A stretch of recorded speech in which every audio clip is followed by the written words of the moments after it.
Bien, bonjour. Anne-Sophie Coléo, coordinatrice de l'initiative CIBIA. Dernière intervention, je crois, de la journée, donc il va falloir être patient avant le cocktail. Donc je vais essayer d'être brève et de vous présenter le programme CIBIA. Mais avant de pouvoir vous parler du programme d'accompagnement à la montée en maturité cyber que nous proposons, j'aimerais pouvoir rappeler également en quelques mots ce qu'est le campus cyber, puisque CIBIA est une initiative qui est coordonnée par le campus cyber. Donc le campus cyber, c'est un projet à la fois immobilier, une tour à la Défense située sur le parvis de la Défense. Et c'est également un lieu où naissent des initiatives, des projets communs, parce que le projet qui était voulu par le président de la République, c'était d'avoir une Silicon Valley à la française dans lequel naissent un tas de projets, d'initiatives en lien avec les nouvelles technologies et la digitalisation. Donc en quelques mots, aujourd'hui, le campus, c'est plus de 1800 experts réunis au même endroit qui travaillent sur des sujets, bien sûr, du numérique, du digital, des nouvelles technologies. Et CIBIA est l'une des initiatives qui est portée et coordonnée par le campus cyber. Et alors, qu'est-ce que c'est que CIBIA ? CIBIA, c'est un projet cofinancé par l'Union européenne et la région Île-de-France qui vise à assurer la montée en maturité cyber des TPE, PME, acteurs de l'économie sociale et solidaire et des collectivités territoriales du territoire francilien. Et alors pourquoi un tel projet et pourquoi est-ce qu'on met de l'argent public dans une telle mission ? Tout d'abord, un constat, c'est la cybersécurité en quelques mots, en un chiffre clé, si vous ne deviez en retenir qu'un aujourd'hui, c'est 120 000 €, l'impact financier d'une cyberattaque sur une PME. Donc en général, la première question que l'on pose à un bénéficiaire potentiel du programme CIBIA, c'est de lui dire « Avez-vous 120 000 € de trésorerie disponible devant vous ?» pour pouvoir vous remettre à flot en cas de cyberattaque, comme si de rien n'était. Si la réponse est non, alors il convient que l'on se rencontre et que l'on voit ce que l'on peut faire ensemble pour assurer justement votre meilleure résilience à ce risque cyber. Donc, comme je le disais, CIBIA, c'est un dispositif qui est cofinancé par l'Union européenne dans le cadre d'un nouveau programme qui s'appelle Digital Europe et la région Île-de-France via le fonds FEDER, qui va viser à renforcer la cybersécurité via un parcours complet qui va de la prise de connaissance de l'embarquement de l'entreprise jusqu'à l'implémentation de solutions dans son système d'information.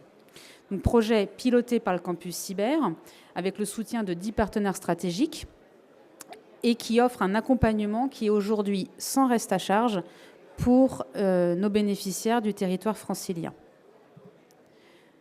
Nos partenaires, il y a des partenaires publics, donc l'établissement public territorial Paris-Ouest La Défense, la métropole du Grand Paris, qui va permettre de proposer notre accompagnement que je vais vous présenter dans quelques minutes pour les collectivités de la métropole, la CCI de région Île-de-France, une association, le Hub Francia, 2 établissements qui vont dispenser de la formation, donc EPITA et l'INRIA, des entreprises du secteur privé, des offreurs de solutions, Aerium, Alonia et Sequoia. Et donc tout cela fonctionne en consortium pour pouvoir proposer un programme d'accompagnement. Donc notre programme d'accompagnement, il n'est pas né d'une vision top-down sans aucun lien avec la réalité de terrain. Il est issu d'une vraie réflexion. Il a été designé et on a mis du temps à le concevoir à l'issue d'une mission PME qui avait été confiée au campus cyber par le secrétaire d'État Jean-Noël Barrot. Donc on a été interviewé un certain nombre de patrons de PME, de TPE, pour comprendre pourquoi est-ce qu'ils n'arrivaient pas à monter sur ce sujet de la cybersécurité, quels étaient les freins à leur cybersécurisation. Donc les réponses, elles sont multiples. Il y a, je pourrais pour vous en citer quelques-unes, le problème de combien ça va me coûter. Je n'ai pas forcément l'argent disponible pour ce sujet de la cyber parce qu'en général, c'est la même enveloppe que celle que j'attribue pour l'informatique, la vidéosurveillance, la téléphonie. Puis-je faire confiance à celui qui me diagnostique un problème et qui va également être le même qui me propose une solution ? Est-ce qu'il n'y a pas un conflit d'intérêts et une certaine forme de chasse gardée et donc du coup de faire monter les enchères à prétendre qu'il y a un risque et un problème alors qu'en fait peut-être tout va bien ? Et puis la cybersécurité, le risque cyber est un risque qui est impalpable, qui est éthéré, qui qui est non palpable, et par définition, on ne se rend compte réellement de la réalité et de son impact qu'une fois le problème survenu. Donc ça, c'est pour vous citer que quelques exemples qui font que du côté de nos bénéficiaires, des petites entreprises, qui constituent quand même 99% de notre tissu économique national, il y a un problème à prendre ce sujet à bras-le-corps. Le problème, il est également du côté des offreurs de solutions et de services de cybersécurité. Aujourd'hui, pour pouvoir aller adresser une PME, il faut être en capacité de proposer une offre à la carte, de pouvoir proposer un petit peu un tutti-frutti, si je vous me permettez l'expression, de solutions qui vont prendre un peu de détection, un petit peu de protection, un petit peu de backup, un petit peu de sensibilisation, formation, et tout cela parce que l'entreprise bénéficiaire va peut-être être une entreprise avec 5 collaborateurs, et donc acheter des licences par paquet de 100, ça n'a pas de sens non plus en termes de modèle économique.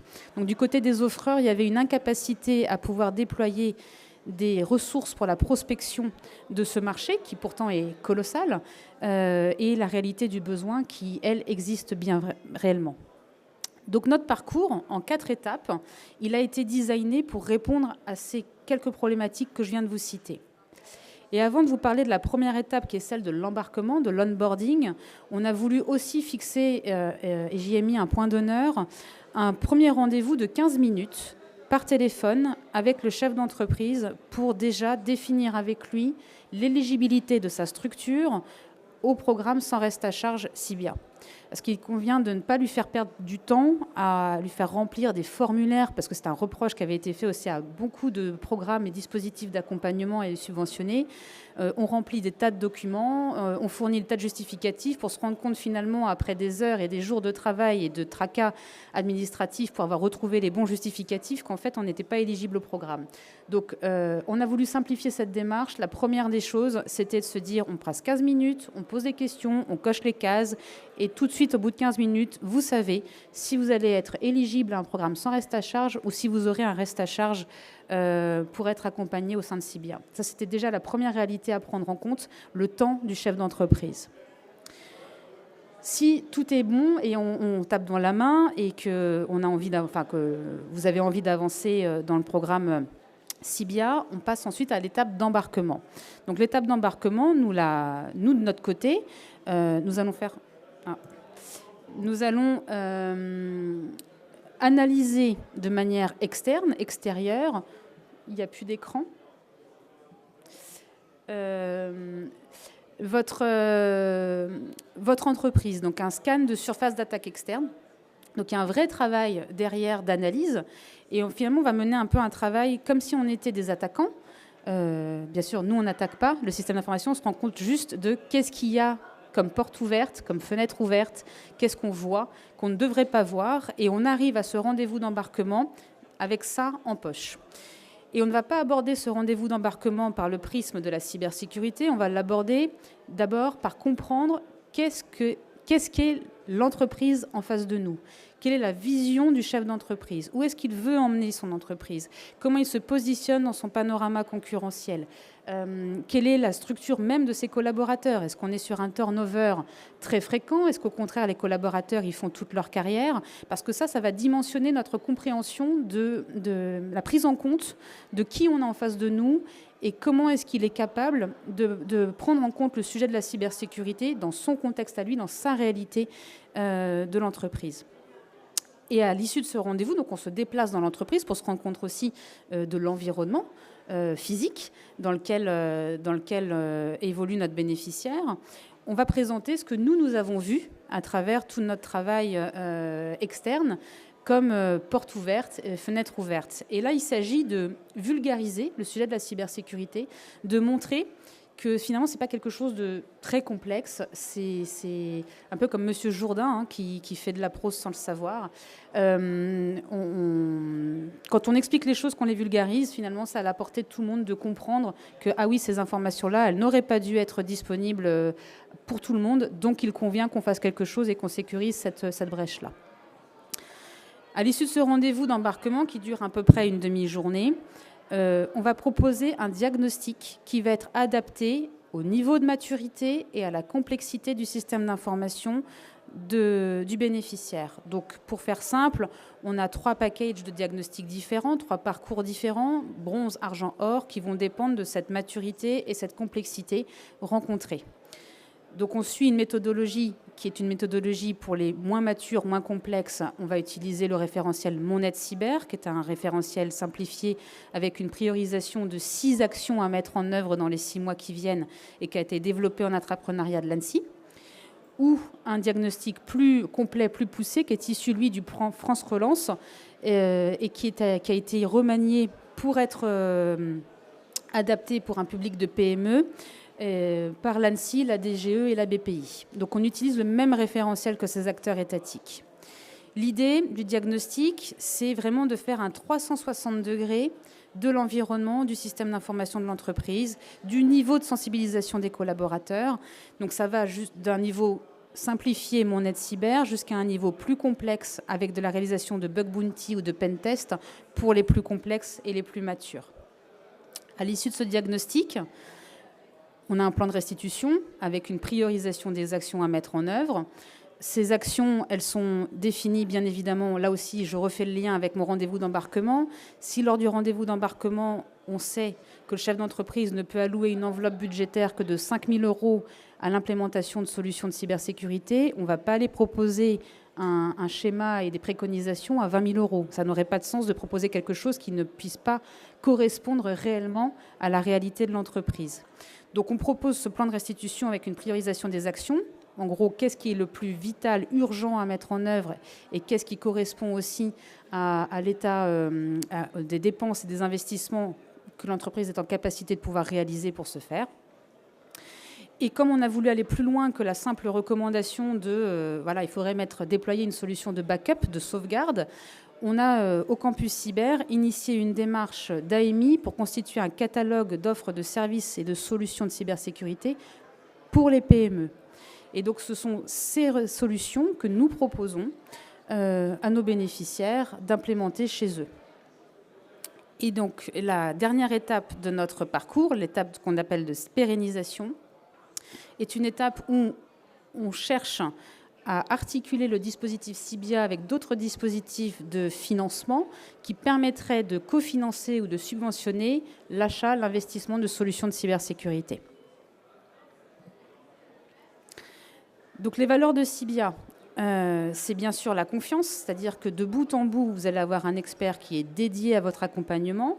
Vous n'allez pas changer d'interlocuteur tous les jours ou à chaque étape du programme. Il y a vraiment quelqu'un qui vous suit de bout en bout, qui vous connaît, qui vous a rencontré et qui vous accompagne dans votre montée en maturité. Et bien évidemment, c'est un expert, il est spécialisé, ce n'est pas un commercial, puisque nous ne gagnons aucun argent, je précise 0 € dans notre accompagnement. Nous sommes vraiment neutres, donc on est indépendamment. Il n'y a pas d'apport d'affaires ou de commission lorsque nous préconisons telle solution ou telle solution lors de la phase des préconisations techniques. Et puis également une proximité, puisqu'on est disponible à chaque étape du parcours. On n'est pas une centrale qui répond simplement de temps en temps. Il y a vraiment un service au quotidien, en heure ouvrée, cela va de soi, pour l'accompagnement, mais néanmoins un service personnalisé et dédié en proximité. Notre catalogue, je vous en ai parlé, de solutions et de services qu'on va publier très prochainement sur notre site internet, mais qui est en cours de finalisation dans sa publication. Il rassemble en 3 briques des solutions de sensibilisation et d'anticipation, de protection, mais également de ce qui va être détection et réaction. Donc on a bien couvert le champ de toutes les solutions techniques qui puissent exister. Je précise aussi que dans notre accompagnement sans reste à charge, les formations dispensées par nos partenaires INRIA et EPITA sont concernées par le sans reste à charge. Donc former vos collaborateurs à la cybersécurité, les sensibiliser. Aujourd'hui, en passant par le programme Cybia, c'est la garantie de pouvoir le faire gratuitement. Donc les critères d'éligibilité pour rejoindre le programme, c'est d'être une association, une TPE, une PME, un acteur de l'économie sociale et solidaire de la région Île-de-France, d'être entre 1 et 250 salariés, de générer moins de 50 millions de chiffre d'affaires et de ne pas être une filiale d'un grand groupe. Ce qui est subventionné, ce qu'on appelle le sans reste à charge. C'est bien sûr le temps, l'accompagnement, tout le temps des experts pour la réalisation du diagnostic, mais également pour comprendre le besoin, pour faire le rapport de restitution, ce livrable que l'on vous remet à la fin de l'étape d'embarquement et le deuxième livrable qu'on vous remet à la fin de l'étape de diagnostic. Tout cela, c'est sans reste à charge. Ce qui est également sans reste à charge, c'est l'identification des autres solutions de financement pour aller financer l'achat et l'implémentation de solutions de cybersécurité. Ce que ça demande comme temps pour un chef d'entreprise, c'est une demi-journée au démarrage pour faire connaissance, voilà, de vraiment prendre la nature, le pouls de l'entreprise. Donc ça nécessite cet engagement-là. Et également 1 à 2 heures au moment de la restitution du diagnostic pour comprendre qu'est-ce qu'on a identifié comme problème. Parce que confier ça à un infogéreur et ne jamais mettre les mains dans le cambouis, c'est pas forcément la meilleure solution. Donc nous, on cherche à vulgariser et à simplifier. Donc on demande un minimum d'engagement du chef d'entreprise au moment de la restitution également pour comprendre ce qu'on a pu identifier chez lui et qui est à modifier. Et le zéro contrainte, hein, parce que ce n'est pas parce que nous recommandons la mise en œuvre d'une solution, nous préconisons un certain nombre de choses que ça vous oblige à les acheter. Je l'ai dit, je le répète, nous n'avons aucune commission et apport d'affaires si vous passez derrière à la mise en œuvre de cette solution ou pas. Je ne peux que vous inviter bien sûr à le faire, parce que si on l'a recommandé, c'est que ça fait du sens, mais il n'y a aucune obligation et aucune contrainte à le faire. Donc aujourd'hui, Cibia, nous avons commencé la phase opérationnelle il y a à peu près 10 mois, parce qu'il nous a fallu presque 1 année pour designer notre parcours, pour toutes nos contraintes administratives aussi, pour mettre en œuvre le projet avec nos 2 financeurs, la région Île-de-France et l'Union européenne. Donc on a commencé au printemps de l'année dernière et nous accompagnons déjà presque aujourd'hui, la slide n'est déjà plus à jour, presque 80 bénéficiaires dans leur montée en maturité cyber. Nous avons publié 3 appels d'offres pour favoriser l'innovation et donc mettre en avant les offreurs de services et de solutions de cybersécurité à destination des PME et des collectivités, et également les offreurs de diagnostic en cybersécurité. On a un engagement fort dans la promotion aussi des talents en cybersécurité, puisque c'est un sujet sur lequel on peine à recruter. Il y a eu un cyber job dating qui a été organisé au campus cyber en novembre dernier, dans lequel on a fait matcher là aussi les offreurs, ceux qui ont, donc les écoles, qui ont des tas d'étudiants qui sortent et qui recherchent un emploi, avec des entreprises qui en ont besoin, qu'elles soient offreurs de solutions et de services de cybersécurité, ou des entreprises qui souhaitent se doter d'un RSSI ou d'un DSI. Aujourd'hui, c'est presque en 2 ans d'existence, c'est plus de 50 événements qui ont été organisés.